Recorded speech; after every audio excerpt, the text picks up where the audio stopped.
ഇന്നലെ രാത്രി ഈ എറണാകുളം കോട്ടപ്പടിയിൽ കോതമംഗലത്തിനടുത്തുള്ള സ്ഥലമാണ് കോട്ടപ്പടി.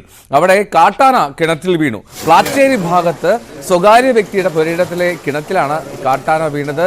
ആ കാട്ടാനയെ ഇതുവരെയും കരയ്ക്ക് കയറ്റാൻ സാധിച്ചിട്ടില്ല എന്നുള്ളതാണ് വിവരം.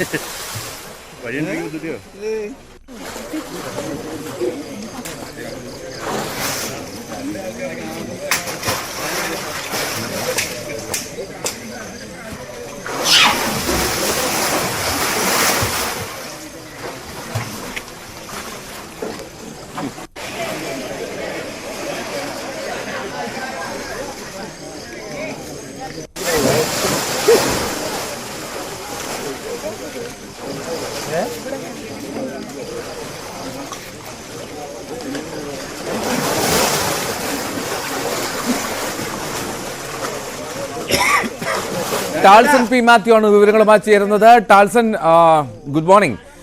ഈ കാട്ടാന ഇത് സ്വകാര്യ വ്യക്തിയുടെ പുരയിടത്തിലാണെന്ന് മനസ്സിലാവുന്നു. പക്ഷെ അതൊരു കിണറാണോ ഒരു കുഴിയാണോ? എപ്പോഴാണ് സംഭവം? ഈ രക്ഷപ്പെടുത്താനുള്ള ശ്രമം എവിടെ വരെ ആയി എന്നെല്ലാം അറിയാമോ? ഇന്ന് പുലർച്ചെ 2 മണിയോടെയാണ് കോട്ടപ്പടി പഞ്ചായത്തിലെ മുട്ടത്തുപാറയ്ക്ക് സമീപം പ്ലാച്ചേരിയിൽ സ്വകാര്യ വ്യക്തിയുടെ കുടിവെള്ള കുളത്തിൽ വീണത്. ഇത് 20ഓളം കുടുംബങ്ങൾ കുടിവെള്ളത്തിനായി ഇട്ട് ഉപയോഗിക്കുന്ന ഒരു കിണറാണത്. ഇവിടെയാണ് ആന വീണത്. ഇവിടെ നാട്ടുകാരുടെ കുടിവെള്ളം മുക്കിയെന്നുള്ളത് സത്യമാണ്. കാരണം വെച്ചാൽ 20ഓളം കുടുംബങ്ങൾക്ക് ഏക ആശ്രയമായ ഒരു സ്ഥലമാണ്. ഇവിടെ കുടിവെള്ളക്ഷാമം രൂക്ഷമായ സ്ഥലമാണ്.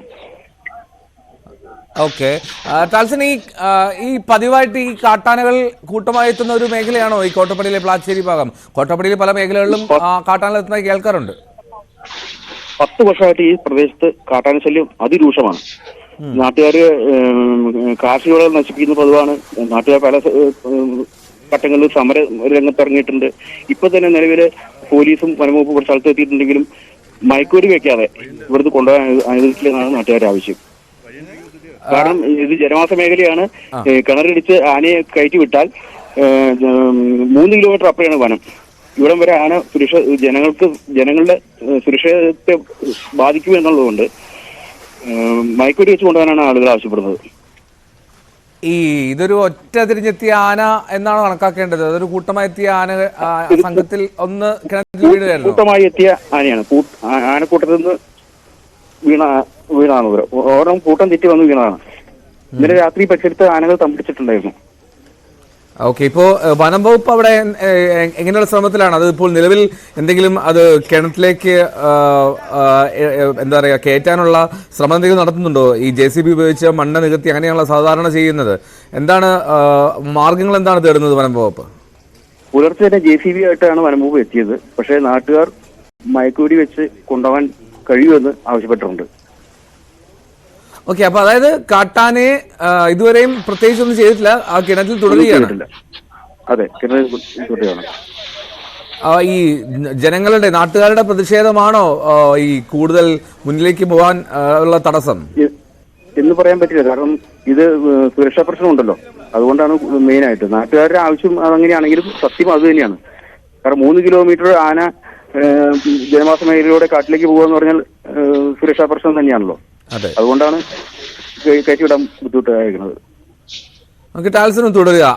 ആജ്ഞ രവീന്ദ്രനോട് ചേരുന്നുണ്ട് കൊച്ചിയിൽ നിന്ന്. ആജ്ഞ, ഈ കോട്ടപ്പടി അവിടെ പ്ലാമുടി ഈ ഭാഗങ്ങളിലൊക്കെ സ്ഥിരമായിട്ട് കാട്ടാന എത്തുന്നത് റിപ്പോർട്ട് ചെയ്യപ്പെടാറുണ്ട്. ഇന്നിപ്പോൾ ഒരു കാട്ടാന കിണറ്റിൽ, അതായത് ഇപ്പോൾ ടാൽസൺ പറയുന്നത് പ്രകാരം ഒരു ശുദ്ധജല സംഭരണിയിലാണ്. അവിടെ ജനങ്ങൾ കുടിവെള്ളത്തിനായി ഉപയോഗിക്കുന്ന ആ കിണറാണ്, അതിലാണ് വീണ്ടിരിക്കുന്നത്. അപ്പോൾ അവിടെ ജനങ്ങളൊരു പ്രതിഷേധമുണ്ട് എന്ന് മനസ്സിലാക്കുന്നു. ഈ വനംവകുപ്പ് എന്തെങ്കിലും പറയുന്നുണ്ടോ? വിശദീകരണം എന്തെങ്കിലും? എന്താണ് ഇനി അടുത്ത നടപടി എന്തെങ്കിലും? എന്തോ സൂചിപ്പിച്ചതുപോലെ ഈ ഭാഗങ്ങളിൽ കാട്ടാന, പ്രത്യേകിച്ച് വന്യമൃഗങ്ങളുടെ ഒരു നാട്ടിലേക്ക് ഇറങ്ങി വരവ് കൂടുതലാണെന്നാണ് മനസ്സിലാക്കുന്നത്. കഴിഞ്ഞ തവണയും നമ്മളെ കോതമംഗലത്ത് ഇതേ ഒരു പ്രശ്നം, കാട്ടാന കുത്തിക്കുന്ന പ്രശ്നം കുറച്ചുകൂടി ഉള്ളിലാണെന്നുള്ള അടിമാലി ഭാഗത്തോട് വരുന്നേ ഉള്ളൂ. എങ്കിൽ തന്നെയും കോതമംഗലത്തുനിന്ന് അധികം ദൂരത്തല്ല ആയിരുന്നില്ല സിംഗർ എന്ന് പറയുന്ന സ്ത്രീ കാട്ടാനയുടെ കുത്തേറ്റ് മരിച്ചത്. അതും ഈ പറയുന്നത് പോലെ അങ്ങ് കാട് മൂടിയ പ്രദേശമൊന്നും ആയിരുന്നില്ല, സാധാരണ കൃഷിസ്ഥലമൊക്കെ തന്നെയായിരുന്നു. അങ്ങനെ കാട്ടിൽ നിന്നും ആനയായിക്കോട്ടെ അല്ലെങ്കിൽ പുലി ആയിക്കോട്ടെ കടുവയായിക്കോട്ടെ അല്ലെങ്കിൽ കാട്ടുപോത്ത് ആയിക്കോട്ടെ, ഇങ്ങനെ വന്യമൃഗങ്ങൾ നാട്ടിലെത്തിയും ആളുകളെ, പ്രത്യേകിച്ചും കർഷകരെ ബുദ്ധിമുട്ടിക്കുന്ന ഒരു സാഹചര്യത്തിലേക്ക് ജനവാസ മേഖലയിലേക്ക് ഇറങ്ങി വരുന്ന ഒരു ഒരു രീതി ഇപ്പോൾ വ്യാപകമായിരിക്കുകയാണ്. പക്ഷേ ഈ പറഞ്ഞതുപോലെ ചൂട് കൂടുന്നത് കൊണ്ടായിരിക്കും, അല്ലെങ്കിൽ ഭക്ഷ്യ വിളകൾ പേര് എത്തുന്നതായിരിക്കാം.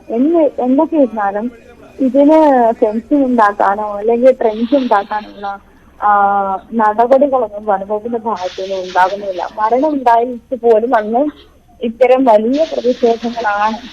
നമുക്കറിയാം, കോൺഗ്രസ് ഉൾപ്പെടെ അല്ലെങ്കിൽ അവിടുത്തെ ജനങ്ങൾ ഉൾപ്പെടെ വലിയ പ്രതിഷേധത്തിലേക്കാണ് പോയിരുന്നെങ്കിൽ പോലും ഇക്കാര്യത്തിൽ നടപടിയെടുക്കാൻ വനം വകുപ്പ് അനങ്ങിയിട്ടില്ല. ഇതിൽ അനങ്ങാപ്പാറ നയം സ്വീകരിക്കുകയാണ് എന്ന് തന്നെ വേണം പറയാൻ. ഇത്തരത്തിൽ ഇപ്പോൾ ഇറങ്ങിയ കാട്ടാന അത് കൂട്ടത്തോടെ വന്നതാണോ, അത് കുടിവെള്ള കമ്പനിയിൽ വീട് പോയതാണോ? ആനക്കൂട്ടം വരുമ്പോൾ തന്നെ അതിനെ തിരിച്ചു കിട്ടാൻ മയക്കുവെടി വെക്കാതെ കയറ്റി വിടണം, മയക്കുവെടി വെച്ച് കയറ്റി വിടണം എന്ന് ആളുകൾ ആവശ്യപ്പെടുന്നത് തന്നെ ചിലപ്പോൾ ആ വഴിക്കാര ആന മനസ്സിലാക്കിയേക്കാം എന്നൊരു സാഹചര്യം കൂടി ഉണ്ടല്ലോ. അങ്ങനത്തെ ആ ഒരു സാഹചര്യം കൂടി മുൻനിർത്തിയായിരിക്കും പക്ഷെ ആളുകൾ അത്തരത്തിൽ ആവശ്യപ്പെടുന്നത് തന്നെ. ഇങ്ങനെ നാട്ടിലിറങ്ങി ആളുകൾക്ക് നാശനഷ്ടങ്ങൾ ഉണ്ടാക്കുന്നു. ഇന്നും വനം വകുപ്പിന്റെ കാഴ്ച അല്ലെങ്കിൽ ശ്രദ്ധയിലേ പെടുന്നില്ല എന്നുള്ള തരത്തിലാണ് പലപ്പോഴും പല ഉദ്യോഗസ്ഥർ പെരുമാറുന്നതെന്നാണ് പലയിടത്തും നമുക്ക് കിട്ടിക്കൊണ്ടിരിക്കുന്ന പരാതികളായാലും. അല്ലെങ്കിൽ നേരത്തെ ഈ കോതമംഗലത്തെ അന്ന് ഈ വിളനഷ്ടത്തിന് ഒരുപാട് കർഷകരുണ്ട്. ഇവരുടെയൊക്കെ പിന്നീട് ബന്ധപ്പെട്ടപ്പോഴായാലും ഉണ്ടായ നീക്കം വനംവകുപ്പിന്റെ ഭാഗത്തു നിന്നും ജനങ്ങളെ സംരക്ഷിക്കുന്ന ഒരു നടപടിയും ഉണ്ടാകുന്നില്ല എന്ന് തന്നെയാണ്. വനംവകുപ്പിന്റെ ശരി, ഒരു നിമിഷം ഓഫീസിലേക്ക് നമുക്ക് ആ നാട്ടുകാരുടെ പ്രതിഷേധത്തിന്റെ ഒരു സാഹചര്യം കൂടി ഉണ്ടല്ലോ അവിടെ. ഇപ്പൊ ടാൾസൺ നേരത്തെ സൂചിപ്പിച്ചതുപോലെ ജനങ്ങൾക്ക് ഒരു ആശങ്കയുണ്ട്. ഏതാണ്ട് 3 കിലോമീറ്റർ ദൂരം ഉണ്ട് ഈ വനമേഖലയിലേക്ക് അതിർത്തി കടന്ന് ആനയെ കടത്തിവിടാൻ. അപ്പോൾ മയക്കുവെടി വെക്കണമെന്ന് അവർ ആവശ്യപ്പെടുന്നു. അപ്പോൾ ജനങ്ങൾ അവിടുത്തെ നാട്ടുകാർ എന്ത് പറയുന്നു എന്ന് കേട്ട് വരാം. നമ്മൾ ഒരു ഏകദേശം 1:30 ആ സമയത്തോടു കൂടിയാണ് ഇവിടെ ഈ ആന ചാടി എന്നുള്ള വിവരം അറിയുന്നത്. അപ്പൊ നമ്മൾ വന്ന് നോക്കിക്കഴിഞ്ഞപ്പോൾ ഈ ആന നാട്ടിലെ ഏറ്റവും പ്രശ്നക്കാരനായുള്ള ഒരു ആനയാണ്. എന്നെ തന്നെ ഈ ആന ഓടിച്ച് ഞാനൊരു 2 മാസത്തോളം ബെഡ് റെസ്റ്റ് ആയിട്ടുള്ള ഒരു ആനയാണ്. നമുക്ക് ഈ ആനനെ ഐഡന്റിഫൈ ചെയ്യാൻ പറ്റും എന്നുള്ളതാണ് ഈ ആനനെ നമുക്ക് മനസ്സിലാക്കാനുള്ള കാരണം.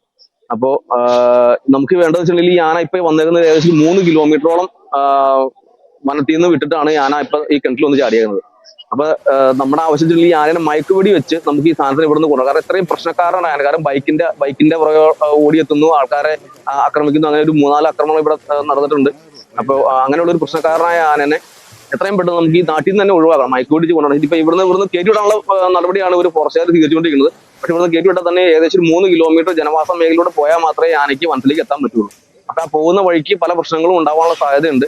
അപ്പൊ അതുകൊണ്ട് മയക്കുവെടി വെച്ച് തന്നെ ഈ ആനനെ ഇവിടുന്ന് മാറ്റണം എന്നുള്ളതാണ് ഞങ്ങൾ ജനങ്ങളുടെ മെയിൻ ആയിട്ടുള്ള ഒരു ആവശ്യം. ആനശല്യം കണ്ടമാണ്. വെച്ചാൽ ഒരു 8-10 വർഷത്തിന് ഇടയ്ക്ക് ഭയങ്കര ശല്യമാണ്.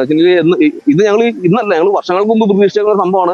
ഒന്നെങ്കിൽ ഒരു മനുഷ്യനെ ആന ചവിട്ടി കൊല്ലും, അല്ലെങ്കിൽ ഒരു ആന കിണറ്റിൽ വീഴും എന്നുള്ളത് ഞങ്ങൾ എന്നും പ്രതീക്ഷിക്കുന്ന ഒരു സംഭവമാണ്. നേരം വിളിക്കുമ്പോൾ നമ്മൾ പ്രതീക്ഷിക്കാവുന്ന ഒരു വാർത്ത തന്നെയാണ് ഇന്ന് കേട്ടേക്കുന്നത്. കാരണം ഒരിക്കലും നമ്മൾ ആന എങ്ങനെ പോയാലും ഒരു ആന വീഴാനുള്ള ഒരു സാഹചര്യം അതിൽ കൂടുതൽ ആന വന്നുകൊണ്ടിരിക്കുകയാണ്. അപ്പൊ അതുപോലെ നമുക്ക് പ്രശ്നമുള്ളതുകൊണ്ട് എന്നെങ്കിലും ഒരു ആന കിണറ്റിൽ വീഴും എന്ന് നമ്മൾ വളരെ താല്പര്യത്തോടെയാണ് ഇരുന്നിട്ടുണ്ട്. കാരണം അങ്ങനെയാണെങ്കിൽ നമ്മുടെ പ്രശ്നങ്ങൾ നാട്ടുകാരെ അറിയിക്കാനെങ്കിലും പറ്റുള്ളൂ. നമുക്കിപ്പോ ഒരു ആന വീണ് കിട്ടിയേക്കുന്നത് നമ്മുടെ ഈ ഇവിടെ ഇങ്ങനെ ഒരു സംഭവം ഉണ്ടെന്നും ഈ നാട്ടുകാർ ഇങ്ങനെ ഒരു ശരിക്കും പറഞ്ഞ ഒരു പ്രശ്നത്തിലൂടെയാണ് കടന്നു പോകുന്നതെന്നുള്ളതും അറിയിക്കാനുള്ളൊരു അവസരം ഞങ്ങൾക്ക് കിട്ടിയേക്കുന്നത് ഇന്നാണ്, വർഷങ്ങൾക്ക് ശേഷം. ഞങ്ങൾ അതിലൂടെ സംസാരിച്ചിട്ടുണ്ട്. നിലവിൽ ഇപ്പൊ നേരം വെളുത്തു വരുന്നേ ഉള്ളൂ. മെയിനായിട്ട് MLA ആൾക്കാരോ അല്ലെങ്കിൽ ബാക്കി ആൾക്കാരോ ഒന്നും എത്തിയിട്ടില്ല. നിലവിൽ പഞ്ചായത്ത് മെമ്പറോട് നമ്മൾ കാര്യങ്ങൾ പറഞ്ഞിട്ടുണ്ട്, ഫോറസ്റ്റ് ഉദ്യോഗസ്ഥരോട് നമ്മൾ കാര്യങ്ങൾ പറഞ്ഞിട്ടുണ്ട്. അതിൽ കൂടുതലുള്ള ഉദ്യോഗസ്ഥർ വന്നുകൊണ്ടിരിക്കുന്നുള്ളൂ. അവർ വരുന്നതനുസരിച്ച് നമ്മുടെ കാര്യങ്ങൾ സംസാരിക്കുന്നതായിരിക്കും അവരോട്. ശരി, ടാൾസണിലേക്ക് ഒരിക്കൽ കൂടി പോവുകയാണ്. ടാൾസൺ ലൈനിലുണ്ടല്ലോ അല്ലേ? ഓക്കെ, ആജ്ഞ രവീന്ദ്രൻ. ആജ്ഞ, ഇപ്പോൾ ഈ ജനങ്ങൾ പറയുന്ന പോലെ അതൊരു പ്രശ്നമാണ്. ഈ 3 കിലോമീറ്റർ ദൂരത്തിലാണ് വനം. അപ്പോൾ ജനവാസ മേഖലയിലൂടെ വേണം ഈ ആനയെ വനത്തിലേക്ക് തുരത്തണമെങ്കിൽ. പക്ഷേ സ്ഥിരമായി അവിടെ പ്രശ്നം ഉണ്ടാക്കുന്ന ഇവർക്കൊക്കെ ഐഡന്റിഫൈ ചെയ്യാൻ പറ്റുന്ന ഒരു കാട്ടാനയാണ് എന്ന് പറയുമ്പോൾ അതിൽ ജനങ്ങളുടെ ഭാഗത്തുനിന്നുള്ള ആവശ്യം ന്യായമല്ലേ? മയക്കുവെടി വെച്ച് മാറ്റുക എന്നുള്ള ഒരു ആവശ്യം അവർ ഉന്നയിച്ചാൽ അതിനെ എങ്ങനെ തള്ളിക്കളയാൻ കഴിയും?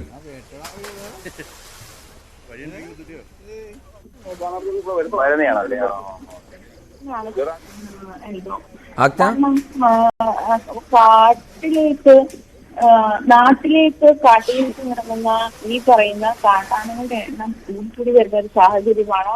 ഇറങ്ങുന്ന എന്താ ഇടവേളകൾ കൂടി വരികയാണ്, കുറഞ്ഞു വരികയാണ്. ഇങ്ങനത്തെ ഒരു സാഹചര്യത്തിലേക്ക് ഒരു നാടിനെ പ്രത്യേകിച്ച് ഞാൻ പറഞ്ഞല്ല, ഈ ഏകദേശം കുടിയേറിക്കാത്ത ആളുകളുടെ മേഖലയാണ്. അതുപോലെ കാടിന്റെ അതിർത്തിയിലാണ് കൂടുതൽ ആളുകളും താമസിക്കുന്നത്. അത് അവർ പറയുന്നത് പോലെ ഇതിന് ചെറിയ തരത്തിലുള്ള പെൻഷനൊന്നും അത്ര വലിയ ഇത് പ്രയോജനം ചെയ്യുമെന്ന് തോന്നുന്നില്ല. പക്ഷെ ഫെൻസിങ്, അതുപോലെ കിടങ്ങുകൾ, ഇത്തരം ആവശ്യങ്ങൾ നാട്ടുകാർ നിരന്തരം മുന്നോട്ട് വയ്ക്കുന്നതാണ്. ഇങ്ങനെ കൂട്ടത്തോടെ ഇറങ്ങി ഇവരും വർഷങ്ങളായി ഇവര് ഈ കാർഷിക വിള നഷ്ടപ്പെടുന്നതിന്റെ ബുദ്ധിമുട്ടുകൾ, അല്ലെങ്കിൽ ഇവര് എവിടെയെങ്കിലൊക്കെ ലോണൊക്കെ എടുത്ത് കർഷകരുണ്ടാക്കുന്ന കൃഷി വിളകൾ നശിപ്പിക്കുന്നു. ഇതൊന്നും ആദായം ഉണ്ടാക്കാൻ കഴിയുന്നില്ല, അവർക്ക് അവിടെ ജീവിക്കാൻ കഴിയുന്നില്ല. അപ്പൊ അല്ലെങ്കിൽ അതിന് വേണ്ട നഷ്ടപരിഹാരം സർക്കാരിന്റെ ഭാഗത്തുനിന്നും ഉണ്ടാകുന്നില്ല. വനം വകുപ്പും കൃഷി വകുപ്പും അതിന് വേണ്ട നടപടികളും ചെയ്യുന്നില്ല. ഇങ്ങനത്തെ ഒരു പരാതികൾ നമ്മൾ നിരന്തരം ഈ ഭാഗത്ത് ഈ ഏരിയയിലുള്ള ആളുകളുടെ ഭാഗത്ത് നിന്ന് അവരുടെ നിരന്തരമുള്ള പരാതി ഇത് തന്നെയാണ്. എന്നാൽ ഇതിന് പരിഹാരം കാണുന്നുണ്ടെന്ന് ചോദിച്ചാൽ 10 ഒരാളുടെ പരാതിയൊക്കെ ആയിരിക്കും ഇത്തരത്തിൽ, അല്ലെങ്കിൽ 100 ഒരാളുടെ പരാതിയൊക്കെ ആയിരിക്കും പരിഹരിക്കുന്നത്. ആ ഒരു സാഹചര്യത്തിലേക്ക് വരുമ്പോൾ പോലും അത്തരം ഒരു സാഹചര്യത്തിലേക്ക് വീണ്ടും ആളുകൾ ഇങ്ങനെ വന്നുകൊണ്ടേ ഇരിക്കുകയാണ്. ഇപ്പോൾ നമ്മുടെ നാട്ടുകാരുടെ ഒരാളുടെ ബൈക്ക് കേട്ടില്ലേ, ഒന്നിൽ കാട്ടാന ഒന്ന് ആരെങ്കിലും ചവിട്ടി ചെല്ലും, അതല്ലെങ്കിൽ കിടത്തി വന്ന് വീഴും, കിണറ്റി വീഴും. ഈ ഒരു സാഹചര്യം അത് അവർക്ക് അറിയാം. ഇത് അവർക്ക് ആജ്ഞ പറഞ്ഞ പോലെ അത് ജനങ്ങളുടെ ആശങ്ക പരിഹരിക്കണം. എന്താണെങ്കിലും കോട്ടപ്പടി അവിടെ പ്ലാച്ചേരി ഭാഗത്താണ് ഇങ്ങനെ ഒരു സ്വകാര്യ വ്യക്തിയുടെ പുരയിടത്തിൽ ഈ കാട്ടാന വീണിട്ടുള്ളത്. കാട്ടാനയെ രക്ഷപ്പെടുത്തുക എന്നുള്ള ശ്രമം വനംവകുപ്പിന് ആരംഭിക്കാൻ കഴിഞ്ഞിട്ടില്ല. ഏറ്റവും ഒടുവിൽ പോലും അതിന്റെ കാരണം വേറൊന്നുമല്ല, ഈ കാട്ടാനയെ മയക്കുവെടി വെച്ച് കൊണ്ടുപോകണം, ഇവിടെ നിന്ന് മാറ്റണമെന്നുള്ള ജനങ്ങളുടെ ആവശ്യമാണ്. അത് കുറേയൊക്കെ അതിൽ ന്യായമുണ്ട്, അവരുടെ ആവശ്യം പരിഗണിക്കേണ്ടതുണ്ട്. പക്ഷേ അതേസമയം വളരെ സുരക്ഷിതമായി തന്നെ കാട്ടാനയെ ഈ കിണറ്റിൽ നിന്ന് തിരികെ കയറ്റേണ്ട ഉത്തരവാദിത്വം വനംവകുപ്പിനുമുണ്ടല്ലോ. അപ്പോൾ എന്നാലും കൂടുതൽ ഒരു ഡെവലപ്മെന്റ് അപ്ഡേറ്റ് വരും ബുള്ളറ്റിനിൽ നമുക്ക് പ്രതീക്ഷിക്കണം. കോട്ടപ്പടിയിലെ ഈ കാട്ടാനയെ എങ്ങനെ കരക്ക് കയറ്റും, മുകളിലേക്ക് കയറ്റും എന്നുള്ള കാര്യത്തിൽ.